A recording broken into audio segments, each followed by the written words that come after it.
Hello and welcome back to the channel. Thank you for joining me in another of my wonderful interviews. Well, we know it's 2024, it's the beginning of another year, and you probably made some New Year's resolutions, or you may know people who've made New Year's resolutions. Perhaps you've joined a gym, perhaps you've changed your diet, perhaps you're looking for a healthier option than what you went for last year. And maybe you are wondering whether that's the right option for you. Because if you go online, there's so many options. Perhaps you've spoken to this dietitian or that health professional, and you're going, actually, what is the answer? Well, today, hopefully we can answer some of those questions and perhaps get you thinking about a different way of obtaining better health and thriving.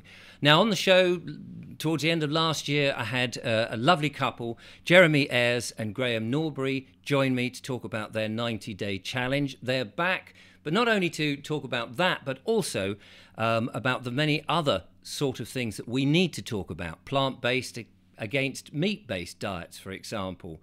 It's not so much a diet, I'm told, it's more of an education. So let's bring them back on. Jeremy and Graeme, thank you for joining me and welcome back to the show. It's lovely to have you here again. Thank you, Richard. And as much as I love Graeme Norbury dearly, just in case there's any confusion, we're only a couple professionally. But thank you Yes. for the great introduction, and thanks for having us back. And thank you to your audience, who I think it was 78,000 of your viewers had watched us, and apart from a few trolls, and some of those comments were hilarious, it was unanimously positive listening to me and Norbs. And yes, it is an education. We've set up a membership site with a 90-day challenge, which we mentioned before, which is entirely designed to bring 30 years of my knowledge of constant research in very palatable, very entertaining. In fact, the members, we've had over 1,000 members, they absolutely love the vlogs. We do the vlogs, for example, out in the Lake District, and they're usually unedited, so it includes me falling over and all kinds of fun and wisdom, I'd like to think, education. There's occasional rants, which the members particularly enjoy, and a lot of good information presented in a way that human beings have really enjoyed. But before we get into what's in there, I think it's really important that how you introduced us needs some comment. Yes, it's a minefield of information out there. I would argue, as would Graeme, very strongly, that actually there's a great deal of well-paid and funded disinformation on how to get well and how to be healthy. I think the starting point, which is what we teach, and it starts to help. And by the way, we don't tell you how things are. It really is an education, and we're presenting it to you to look at it. And you're grown-ups, you can look at it, you can think upon it. And even if it upsets you, we believe that you'll come to the right conclusions. And why we're confident, excuse me, in that opinion, and it's certainly what we've experienced, is before we start discussing what's normal, because right now it's normal to be a climate change activist that's plant-based and moving towards a plant-based diet. Before we talk about what's normal, we have to go back to what's natural. And it appears to us that over certain decades that we have been deliberately steered further and further away from the origins of who we are, what we are, and how we're supposed to live. And so when you start reviewing that, and removing emotion where possible, because I could more easily sit here and discuss satanic pedophilia than I could plant-based diet versus meat-based. And I'm sure many of your listeners will understand that, because it appears to Graeme and I that the dietary aspect of information being presented out there triggers people. And there's a reason it triggers people, which hopefully we can discuss further. And it's to do with the disinformation and what I believe has been blatant programming. But most of your audience, I would imagine, to use such language, are awake or on the journey of realizing that perhaps their government hasn't had its best interest, your best interest.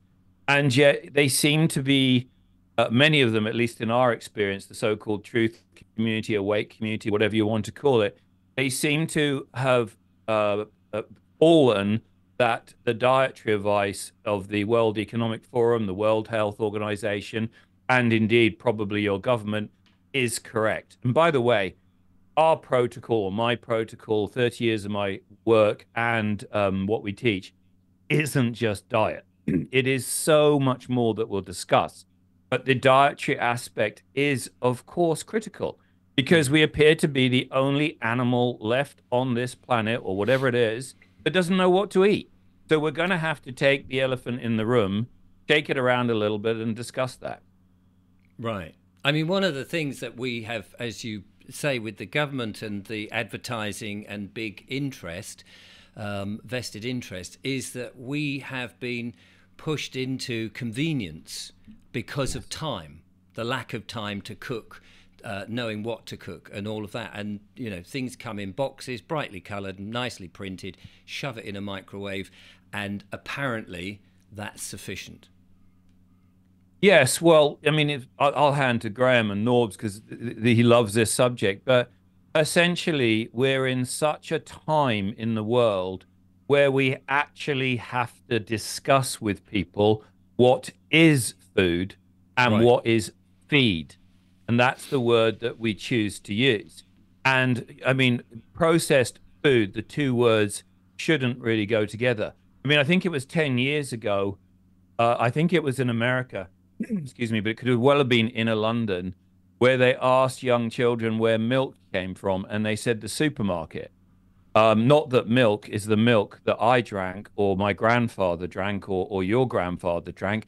So we're at this point in time where we really have to have basic conversations. We have to take people back to the foundations and get them questioning. And I think the most important thing we teach is it true? To question it, including us. We're not going to stand there and pontificate that we are the font of all knowledge, albeit after 30 years of helping individually tens of thousands of people and in groups well over 1,000 people, we're bang on the money in most areas, I would say. Right. Well, let's talk to Graham then. I mean, it's interesting you mentioned about milk, and I started to think, hang on a minute. I was giving a talk the other day, and every time I give talks to, you know, the freedom, the truth, whatever we call this movement, pretty much everybody is over 50, and they all have some memories of. And my worry is we're still talking to the same age group, and the people we need to be talking about this real food and what food is in terms of medicine and looking after us is, of course, the young generation. And I did say to my peers, I said, we need to be talking to the younger people. You know, they do. And it's because podcasts like this may not be reaching them. But Graham, lovely to have you back on. So what's your thoughts then on this issue? Well, we certainly do need to be talking to the young people, and it's something that we constantly discuss within our membership, because our membership is also of a similar demographic to your right. audience. And we can discuss the reasons for that. Maybe you get to middle age and you begin to sort of fill out a little bit, or you begin to get aches and pains, or you find yourself having to go to the doctor more frequently than you'd like to. Or you become aware of you have elderly parents who are dying, and you just begin to contemplate your own mortality. I think the conversation needs to be had with young people, but not just about food. Young people, for example, have no understanding of the concept of freedom. Yeah, they believe that, you know, paying with one of these and going beep beep is fine and convenient, which it is, but they have not been taught at school, because they've been taught, you know, just to learn these things. They haven't been taught concepts of liberty, for example. And so it's not just the food. We all know what it was like when you were 15 to 25. You could eat and drink pretty much what you wanted and you'd be fine. And it's easy to grab a sandwich, to grab an instant microwave meal, and it fills you up and you feel okay. And so So it's hard. is that the difference between feed and eating? Is that what in terms of what Graham was saying, that you're just Yeah, you're feeding something into you and you feel, well, it's got to do some good, hasn't it? yeah, and if you think about it, it's without wanting to sound too dark, it is almost like we are in an enormous open air prison, and we have certain restrictions on where we can come and go, and what's available in the prison canteen is this prepackaged food. And if you want to go beyond that, that takes an effort, which is I'm going to buy ingredients, I'm going to prepare it myself, and so on. So there's the idea of the last 100 years where we basically moved away from raw ingredients and markets and farmers, and we've moved. If you go to a farmer's market, the audience, your audience, and our membership are there. There are very few people aged 15 and 20 buying food from a farmer's market. No, quite. So the message isn't getting through to those people, but they are becoming unwell, and dramatically so. If you look at that age group now and you compare it, if you can remember, to how you were, there were no fat people in my friend group. Maybe there was one. There were very few people who wore glasses. There were very few people who needed inhalers. There were very few people who had mental health issues. So all these things are the poor quality food, the damage that does is exacerbated. I mean, we ate pizza and fried food and terrible crap when I was a teenager. It was available, but we were brought up and we were weaned onto real food when we stopped breastfeeding. We went on to actual food rather than processed food in the main. But the big change has been our environment, the light and the EMFs and the constant staring at one of these at midnight and spending all our time indoors and not being outdoors. And so what's happening to young people is their health is dramatically declining, and their parents, who are members on our site, are constantly asking us for what can I do with my teenage daughter, teenage son. And so it's an issue that needs addressing, and it's not just diet. In fact, diet is probably not the primary driver of ill health and mental health issues in young people. It's primarily how they connect with the world and their lack of natural connection. I don't have the answers to how to reach them, but it is something. Oh, right. I was just going to ask them if your members are asking you that, can you share what you tell them? Well, I certainly would like to comment on that. Actually, no, we are starting to reach the younger, but it's uphill slug. Our members are predominantly women. It will always. We've got more and more men coming in, but it's throughout my 30 years career, it's always been women predominantly that are looking to help themselves or help their families. Men, my first mentor, Harry Hawes, who was an osteopath, always said with a woman, you have to be able to get her arm all the way behind her back so she can undo her bra. With a man, you only need to get it behind to his back pocket so he can pay you. And it was a joke to me in my osteopathic training, because men are tight asses and they want everything for free, and they tend to not seek help unless they're absolutely terrified of their health or in pain. Women are very, very different. And so it's the women that have been predominantly fighting the war, really, because it's interesting what you say with the youth. And we are, like my own sons who are, I have a stepson who was autistic when I got him at 22, is doing now really well. And he's 100% carnivore, and his brain works just tremendously better than what it did. And then I have a 21-year-old and an 18-year-old, and both of them are moving into a meat-centric and doing, starting to do really, really well. But it's been 3 years to get them to dietarily get them away from the carb addiction and all the other addictions of the modern world. And this is how I started this, and this is what we teach, by the way, in the course. What has happened is we are at war. Whether you like that or not, we've been at war for a very long time. And the war, in the art of war, one of the techniques to win the ultimate war is to educate your enemy's children. So we're sort of 2, 3 generations on from when this began. So our children think different, are exposed to different things compared to my grandfather or his father. You know, my child could be in his room looking at literally anything he wants to look at. Literally illegal, immoral, anything.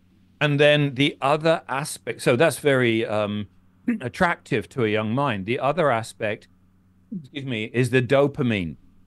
They've deliberately made youth dopamine addicts. So this, what I call the swipe right culture, the ability to buy something, the ability to get something instantly. They've got an attention span of about 5 minutes, if you like. Most people, even adults, will look at how long a video is, and probably even your good self, if it's over 15 minutes, you're probably seriously debating whether you're going to give that the time, right? But the youth are more like 30 to 60 seconds. So the way we're approaching it is we're educating the mothers, and then it normally brings in the fathers if they're actually in the picture. Sometimes the fathers first, but rarely. And as these women understand it, they're able to start having conversations with their children. Many of them who are adult now and have gone really completely the wrong road, and they don't know it because society is telling them they're doing it right. Okay. Yes. Whereas actually they've got it wrong. And so this is why we go back to full loop. We have to look at what our actual human design is in this realm. What are we designed to eat? How does this body actually work? And why Graham is saying their interaction with the environment, not a lot of people watching this probably know that light trumps food. Because when you look, and I'm talking about natural light, artificial light is poison to the human body on how it makes it work. When you look at, there's a series on Netflix, for example, about longevity. Now, most people want to live a long life. Most people are not living a long life. They're living maybe longer than they did 20 years ago, but much sicker. They just managed on drugs. But when you look at these blue zones and people that lived a long life, they all eat quite a varied, different diet. But certainly meat and fish and animal fats are in there.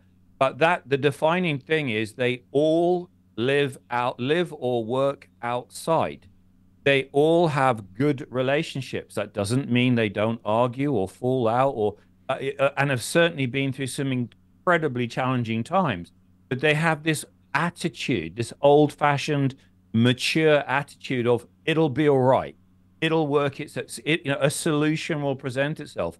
And I think most importantly of all, they've all got purpose.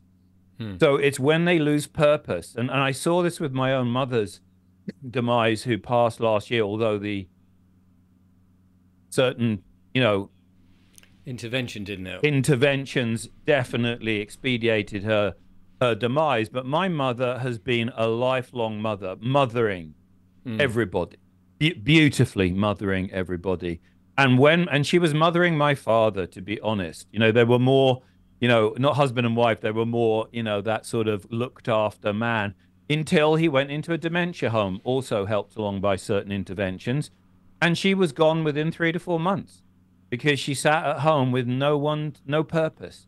And I just know that's one of the reasons she left. So I think people listening will understand that if getting people well, let alone losing weight or gaining weight if you need to, or thriving, was just about diet, we'd just say, here, go do this, bugger off and let me know when you're well. It is quintessentially about I would say remembering, but rediscovering what it means to be human in this realm, in nature. And as you well know, we are being ever pushed away from nature into artificial constructs and into artificial ways of thinking and being and behaving. And that is dis-ease. Absolutely. No, I totally agree with you. And as I think we probably mentioned before, our generation were probably the last generation to experience that in a much more freer way. And so it seems very natural for me to go for a walk. I'm aware that the sun is shining today and there's no geoengineering going on. And so after this, whilst this is uploading, I shall probably get out there into the sunshine myself because it's so important. And it's interesting what you say, how light is more important than food. And very often, if you're stuck inside doing not very much, you get more hungry and you consume rubbish. Whereas if you're out on a walk or you're doing some work in the garden or something, you often forget that you're hungry because you're busy and you're being nurtured by the sun. There's also reasons to that. Yeah. And I'll let Norbs do it about spiking the insulin under artificial light. Yeah, there is very much so. If you are under artificial light or staring at a blue lit screen, an artificially lit screen, which most people are, it will spike your blood sugar and your insulin independent of food consumption. So there've been these studies were done years ago by Nina Volkov, I think her name was, and it shows that you don't feed anyone anything, you shine blue lights on them, or you put Wi-Fi signals around them, and it will change their insulin and sugar levels, and you get the munchies. So you're video gaming at midnight, you're not exerting any real energy, but you order a pizza, and miraculously, by pressing a couple of buttons on your phone, you can get it delivered to your door. And then guess what? The next morning, you don't want to get up and see the sunrise, and you don't want to have breakfast because you were tired you didn't sleep well because you had a huge pizza at midnight and you were probably gaming until the early hours. So it's hard to get young people to get them out of bed in the morning to get them outside. Yes. And then when they finally grovel out of bed later in the day, they go and do something, and then they finally get peckish again, and they're outside the house doing something, visiting a friend or something, or they've gone into town to see someone, and they can't make their own food, so they go and buy a pasty or something. Yeah, so the whole cycle is out. And one of the things that we found works with younger people is if the mother and or father changes the way they do things, because some of us adults are guilty of it as well. Some adults are watching stuff on laptops late into the evening, and getting up late and not. Oh, I think we've lost house early and all that sort of stuff. No, there it is. So if the parents change, if the parents successfully change, and let's say your mother's a bit overweight and a bit depressed and her hair's falling out or whatever it happens to be, and she comes on the protocol, and after a month or two she begins to lose weight, look more vibrant, people make more comments about, oh, you're looking very well, what have you been doing? And then you as a son or a daughter, you appreciate that your mum, who's been the same for years, in a very short space of time has changed for the better, and she's happier and less angry with you and less grumpy. And so at that point you can begin to have a conversation with your child, and they might actually ask questions like, you might have a daughter who's a little overweight, you might have a son who's got problems with acne and his appearance or whatever it happens to be, or his moods. And if they see an example of it working, they then begin to ask questions. And that's the key, is you need to get the engagement, you need to get them asking questions. Otherwise you're pushing on a string.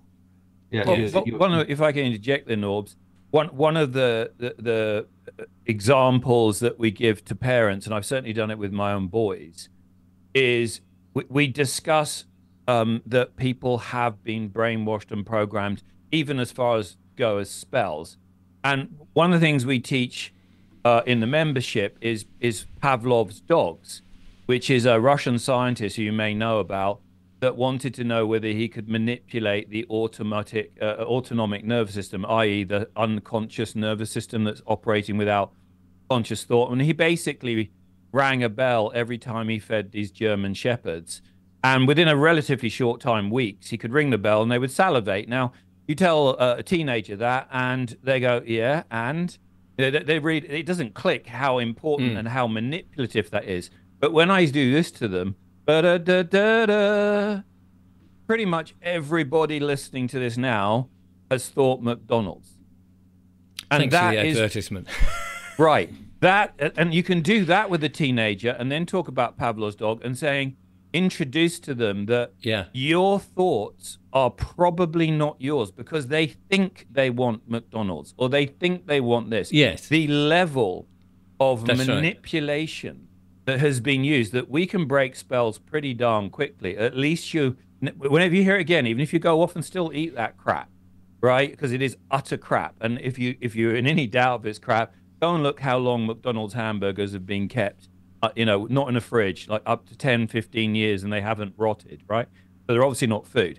But you can break one spell with a technique like that begins, and that's all we're interested. It's all my mentors taught me, to get them to start to think, and that's all we're interested in. And once we start getting people to think, we can start to show all the jigsaw pieces, and then they start to see the picture.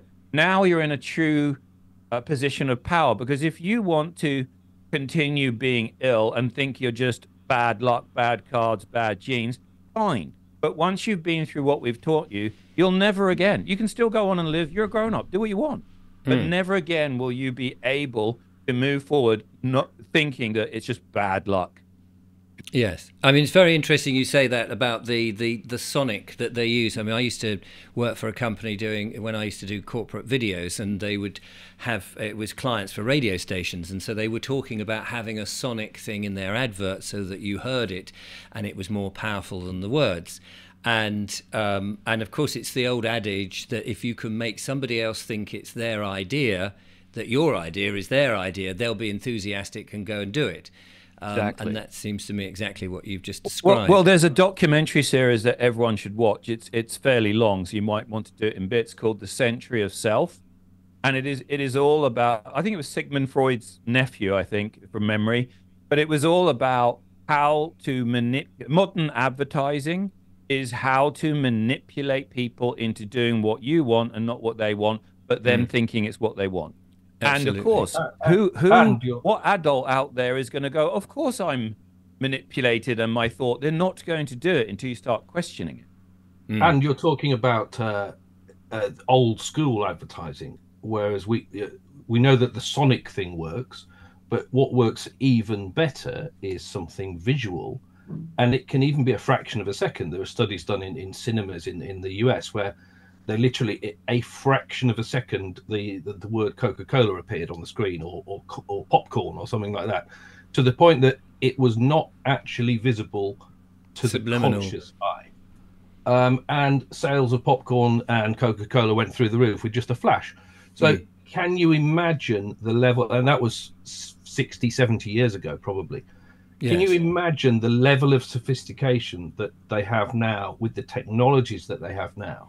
Well, I mean, if you want to keep your people ill and you keep them in fear, and you have dramatic music in all the news broadcasts and that sense of urgency all the time, then again, all of that is dramatizing.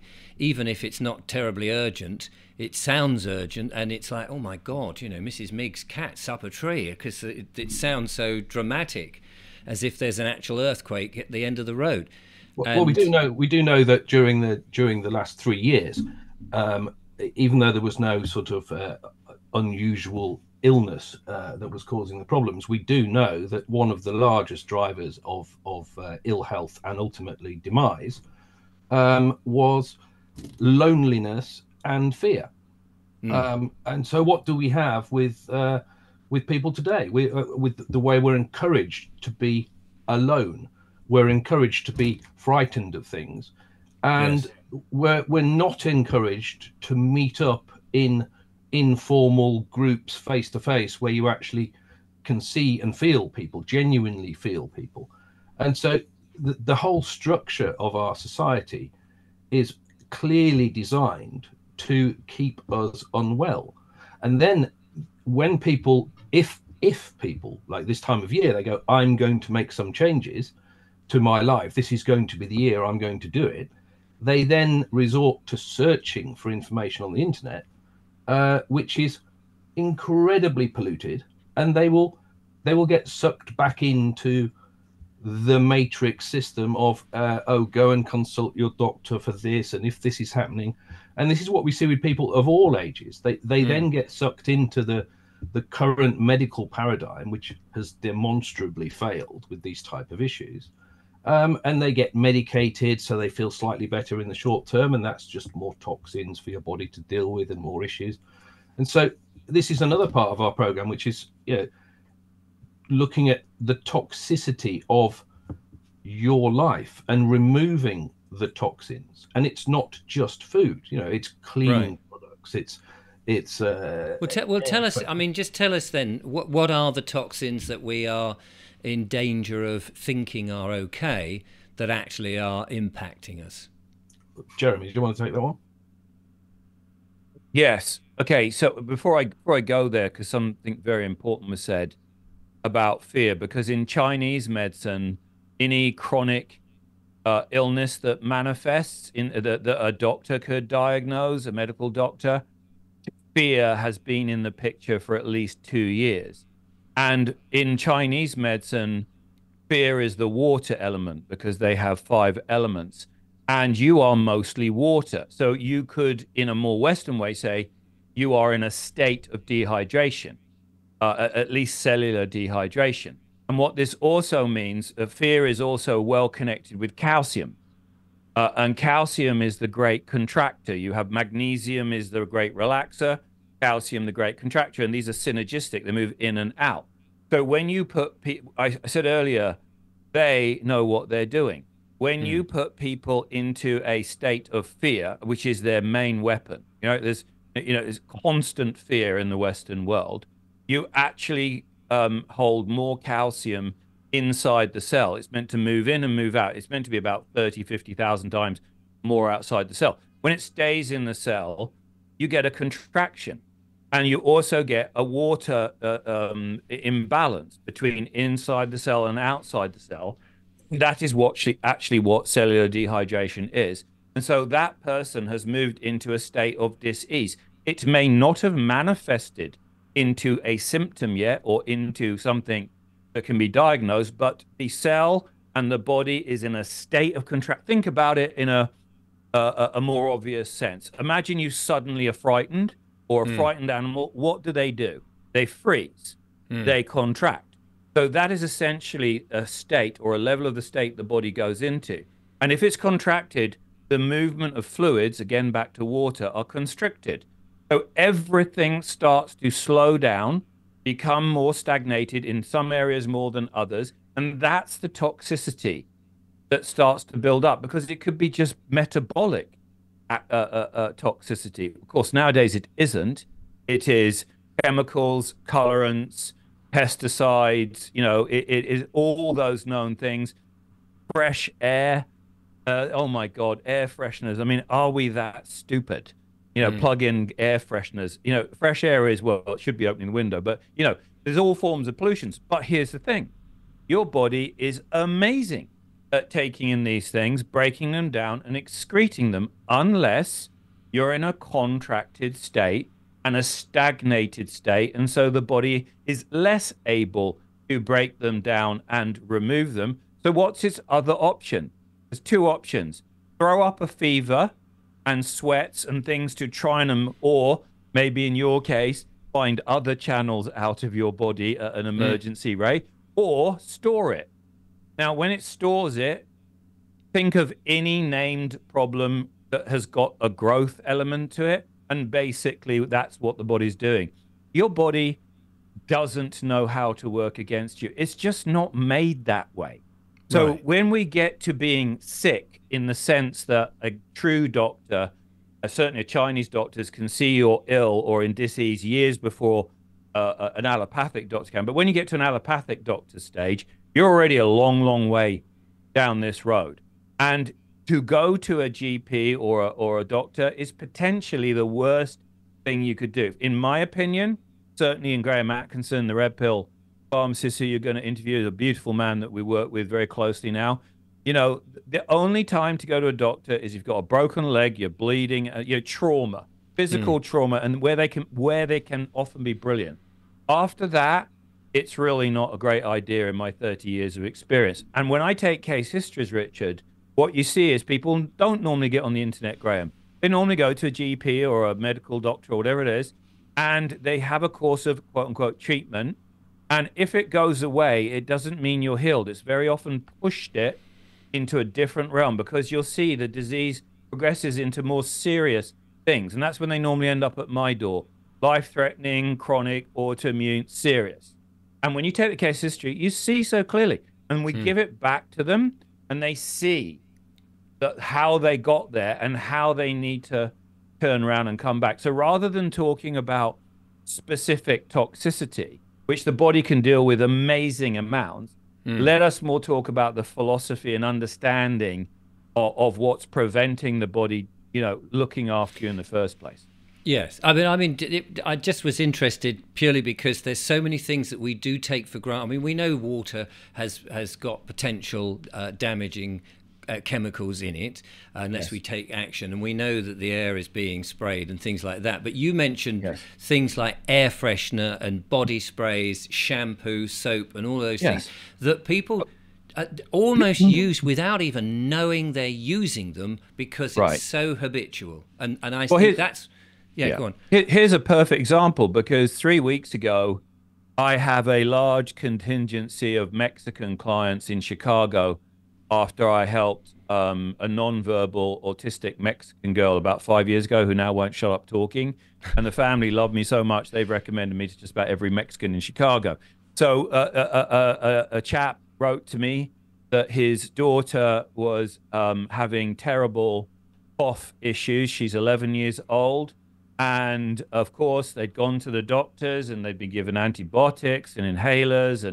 And she just got worse and worse. So, of course, people go, it's not working. That's the normal thought. The treatment's not. Actually, it was making it much worse. So I asked them to have a consultation with me, and I took the case history and asked lots of questions. And to keep it simple, the girl was consuming quite a lot of sugar in fizzy drinks, number one. But the wife, a good American Mexican woman, was using laundry detergents and softeners. Softeners are awful chemicals. You lay in night when you're sleeping and your body gets warmer, and these chemicals, you're just breathing them in and it's going through your skin. Plus they had the whole house full of the plug-in air fresheners. So I said, look, just remove all of those, go and wash all her clothes and bedclothes in hot water several times, maybe some bicarbonate soda, maybe some salt, you know. And anyway, within 2 weeks the girl is incredibly better. And now they're making other change, and I'm expecting a full recovery. Yes, I gave her a few other things to do, nebulized colloidal silver, but essentially it was the chemicals, right? And you know, of course, people are out there right now going, "Oh," nearly swore there, Richard. "Oh my God, you mean my lovely glaze?" Oh, even these candles. A lot of these candles are made from soy, you know, and soy is not a good thing to be going into your body unless it's been fermented in a traditional way. So, and then there's chemicals, and a lot of these essential oils are from China. They're not essential oils. So you've really got to stop and literally stop. Have a look around your house. Have a look in your house. How many chemicals, hidden or not hidden, are you being exposed to? And all the other things that we teach and have mentioned already. Yeah. Well, this is, I mean, that's fascinating, because if you think that 200 years ago, we and beyond, we were surviving, maybe, you know, without so much of this stuff that we feel is just part of daily life and essential. You know, the body sprays and the soaps and all of that we cannot walk out with. And as you say, the softeners, and, you know, people shove the softener. I mean, it's amazing. How many people got these car things? Every Uber I've ever got in smelt like a chemical factory. Yeah, and then that's kind of the normal thing. And if it doesn't smell like that, it can't be right. Yeah, and then this vaping makes me laugh, because if you actually think vaping is not toxic, go and drink the vape and don't bother putting it in you. Go and drink it. See what happens. No one's going to drink the vape, right? No, well, I would hope not. Yeah, we might have started a new viral trend there, Richard. Just for clarity, that's to make you wouldn't drink it because you'll get sick. Yes. People turn to authority for advice if they are unsure, and they've been trained to do this from the start, from school and so on. So the question I've got to ask then is, does the government have our best interest at heart? I mean, I think my audience knows the answer to that. But when it comes to things like health and diet? Well, we could look at We could look at their track record. Yeah, well, there you go. That's that then. And we could also look at when you get a government study, they're not really government studies because they're contracted out to somebody, and they're contracted out to somebody like the Lancet, which is supposedly a tremendously prestigious magazine of the medical community, and they obviously have your best interests at heart. And then you look at who, you dig a bit deeper, and you look at who funded the study. And I don't think my local farmer makes enough money from his cows and his chickens to be able to donate money to fund a study. But right. I do know that someone who makes mass-produced industrial feed in boxes in huge volumes makes plenty of money, and they can therefore afford to fund the study. So the funding is available from the people who are selling the toxins. Right. That simple. So the government advice is, even at the level of, I mean, you go into hospital, and the hospital food it's not just a joke. It's a tragic joke. Yes. No, I know. I mean, it's so bizarre really that you'll get a dry cheese sandwich in white Charlie, what is it called? Charlie something processed, the Charlie whatever, the nasty white anemic bread, and a processed cheese sandwich. My father was unfortunately in hospital a few months ago, only very briefly, and everything's fine now. And he was sort of potentially had a stroke, and so they put him on this diet. They admitted him, and they put him on this non-choking diet. Because there was if you've had a stroke, you might not be able to swallow and so on. And I was there, and his evening meal arrived, and it was a bowl of soup and a packet of Quavers. I'm not joking. We didn't buy it from the vending machine. They delivered him soup and a packet of Quavers, which for your American audience is cheese puffs. And I was like, what? Fried in vegetable oil, fried in toxic seed oils, and crispy, and I would say potentially a choking hazard. But you can't make this stuff up. Yeah. But well, you're right in that people look to authority. Yes. And we've been trained to look to the man in the white coat or the government. But I think it should be clear, and I'm sure it's clear to the majority of your viewers, that we can no longer do that. We cannot look to authority. We have to find it from reliable sources. And you're becoming a reliable source. You have people on who are reliable sources.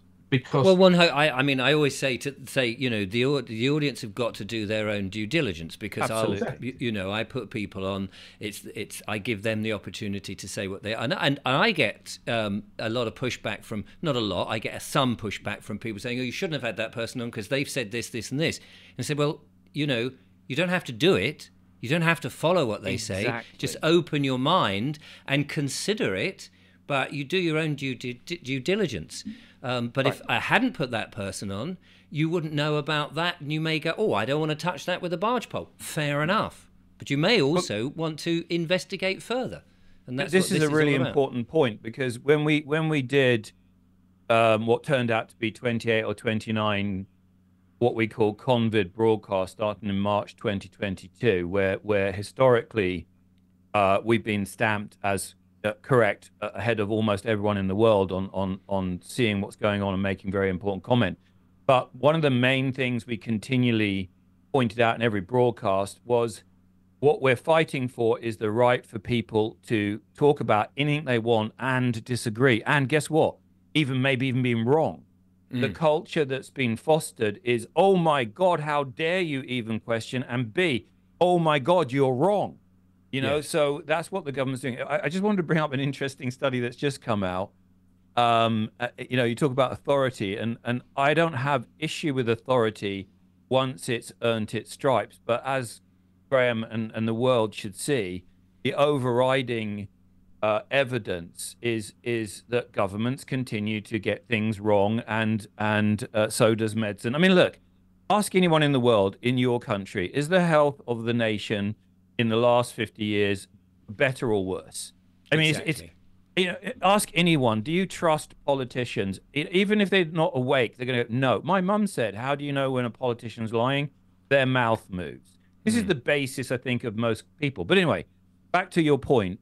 A study just came out. I think most people would agree that breast milk is nature or God, depending on what your beliefs are, desired food for human babies. Breast milk. Would that be a controversial subject for you, Richard? It should not be. I mean, we brought all our children up on breast milk, and if I could have done it, I would have done. But obviously, I was unable to. Yes, but it kept the baby, and they could feed on demand, which was very useful. But you'd accept reasonably that breast milk is produced by the mother once she's had a baby with the intent to feed the baby on breast milk. Yes. Right. So a study has come out of breastfed babies. Their cholesterol is off the roof at dangerous levels. And so the recommendation is to give infant formula, which of course is over 50% high fructose corn syrup now, or other sugars. And of course, it immediately should show the thinking man or woman, if nature has produced something that raises the baby's cholesterol, and bearing in mind that human mammals, unlike chimpanzees, need 3 to 5 years for their brain and nervous system to still form after birth, we know that the brain and nervous system, in fact, every cell, is made of cholesterol and fats. So it's fantastic that the baby's cholesterol is super high. And they've actually shown that the breastfed babies, their skulls are something like 20% or whatever it is, I forget the number, broader, which suggests a larger brain. And yet those studies have led to recommending that breast milk is not, because it's going to give your baby high cholesterol. So this is what we're dealing with. And, you have the right to remain stupid if you want. But what we want is to foster, and we certainly do in the membership, foster an environment where you can question, especially us and what we're teaching, and we discuss it like grown-ups. Right, and that's the important thing, that it is discussed, as you say, that people can ask awkward questions. But as time is running thin, I want to ask about Project Lifeboat that you mentioned before we started filming. So I don't want to sort of miss the opportunity to find out about that. This is really, I mean, I don't want to steal some of the limelight from Norbs, but this is really important. I'm glad you brought it up. Well, Graham Atkinson, the red pill pharmacist who is one of the great heroes of the COVID era, because he was a government level advisory pharmaceutical at the time of COVID. He was actually in a large practice and actually went on to set up a vaccination station, to his shame. But at the time, and he's a proper data scientist, at the time he believed it was a true pandemic, until very, very quickly he saw that the government's data didn't match the hysteria that was being fed on the TV and indeed from government down, the directives. And so he questioned it, and with his GPs, expecting them to go, well, that's interesting. But what they actually did was, which happened worldwide, was intellectually and morally crucify him, to the extent that he was eventually not able to maintain being a pharmacist. And when he came to me, he was very unwell, understandably, and I did a lot of work with him, and he's now thriving, and he's come into his truth. And with him, I sat down with him 2 years ago and said, Graham, I think within a year or two, the allopathic world will come to see what you saw very early on and bravely stood up and talked about. And I believe they will come to see that allopathic medicine is a sinking ship, because they've been too successful at creating sick people. They can't cope. And therefore, it's a sinking ship. And I believe they're going to want to leave, but will not know where to go in this sea of disinformation. So basically, me, Norbs, and Graham Atkinson have formed a membership site called Project Lifeboat. It's not launched yet. The reason it's a membership site is because we know there are hundreds and probably thousands of allopathic practitioners that are not yet ready to stand up and be public, but they need to qualify themselves. So there's a series of videos that we've produced. But after watching that, they're either going to go, Graham's had a mental breakdown and is lying and he's working with two quacks, and they'll leave. And that's what we want them to do. Or they're going to go, praise Jesus in a comical manner. I'm in the right place, and start talking and discussing what the new health system, we want to call it the NHS because we think it's catchy, what the new health system will look like. And we think it's a place not just where people will get well, but where people who work in it love what they're doing, because they certainly don't right now, Richard. No, no.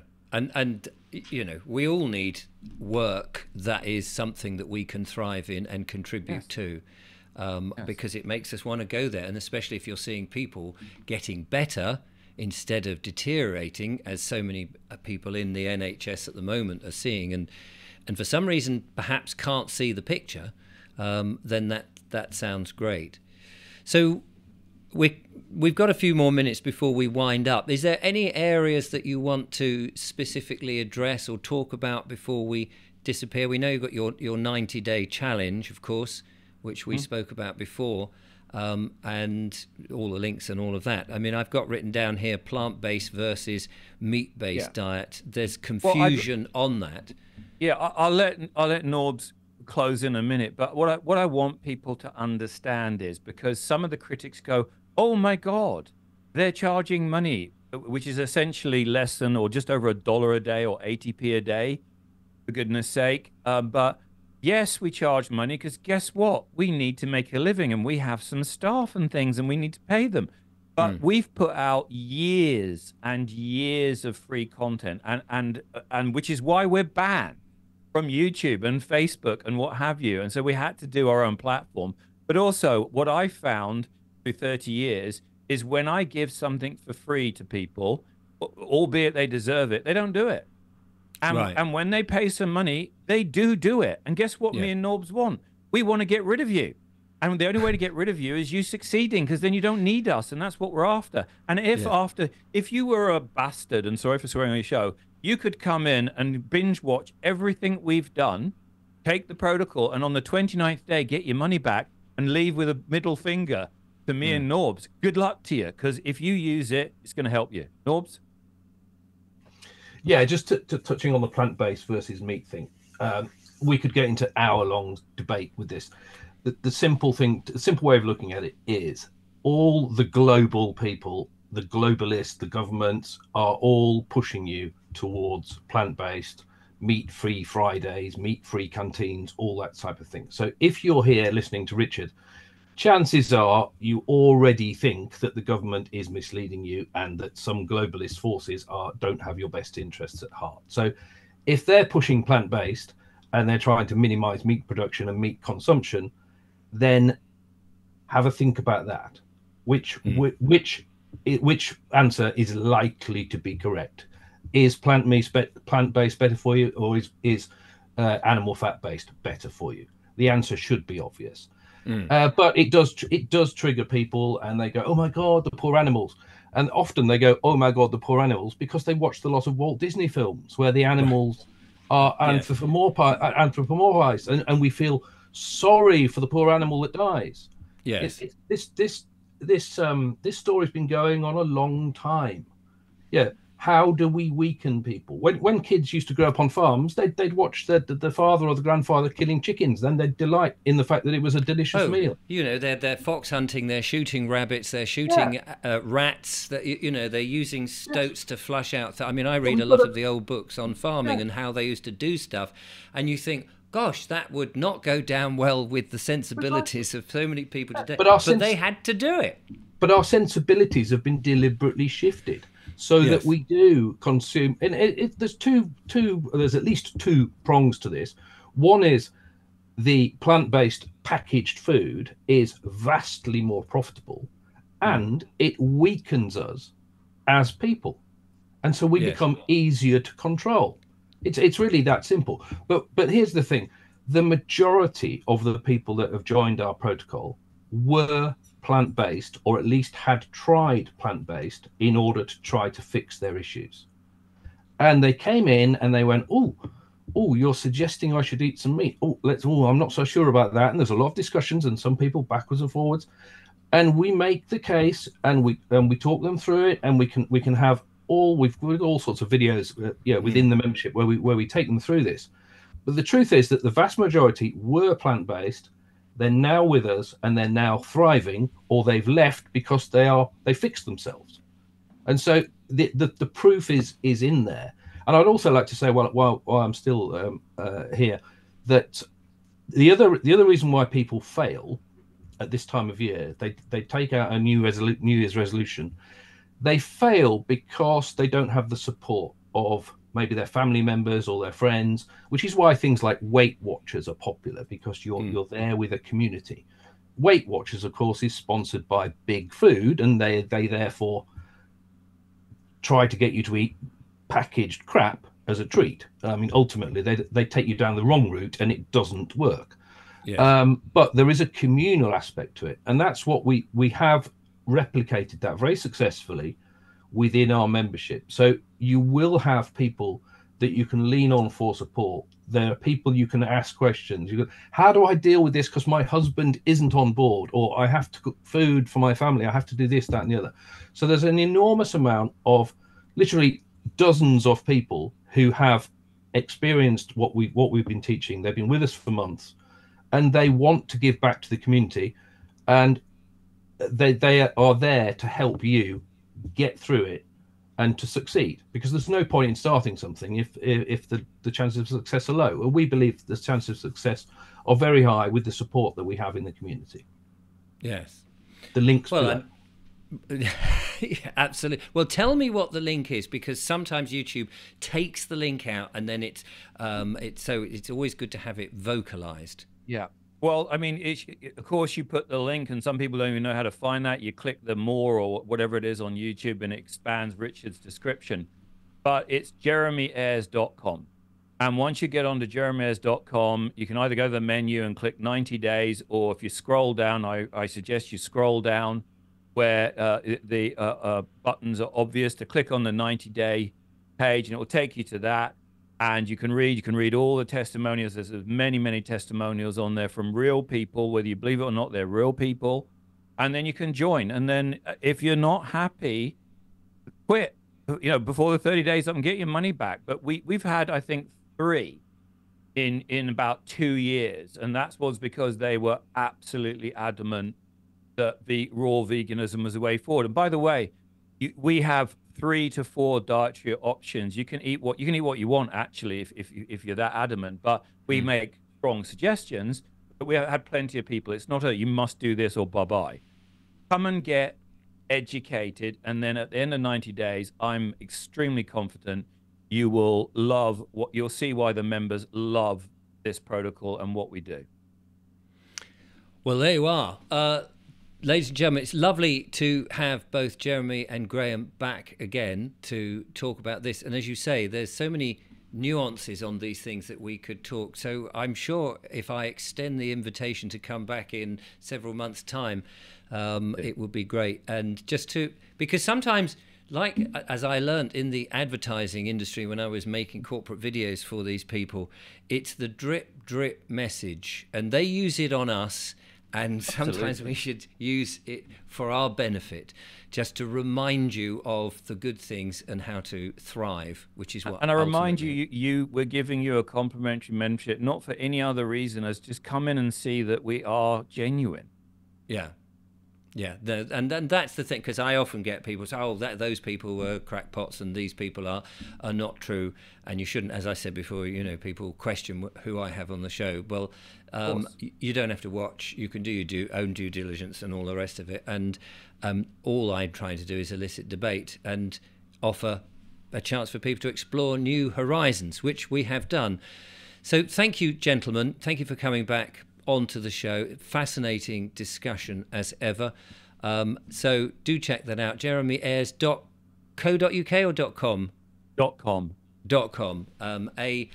Ayres. I only say that because I have noticed people saying that the links get taken off, and I know certain think tanks in Davos aren't very keen about alternative health protocol, so I mention it for that reason alone. I will be back with more monologues and more wonderful guests. Thank you so much for watching, but in the meantime, from Jeremy and Graeme, take care, look after yourself, stay healthy, check out the website. Until then, goodbye.